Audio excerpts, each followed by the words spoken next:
2025 yil ishlab chiqarilgan BYD Yuvanap avtomobili ofitsialniy full paysada. Mashinaning holati haqiqatan yaxshi holatda.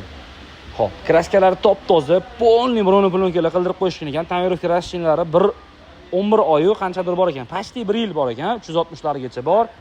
Balon, diski, hamma narsasigacha tinch holatda turibdi. Qarab qo'yishgan, shunda olinadigan, miniladigan mashina hamma narsasigacha qildirib tayyor qilib qo'yishgan. Qiriladigan joylari hammasi laminatsiyada, salonlari 10,000 kilometr yurgan. Tinch holatda, polniy mana. Hamma yog'i rustifikatsiyalar bo'lgan ekan, tayyor holatda, nakitlar taqib qo'yishgan.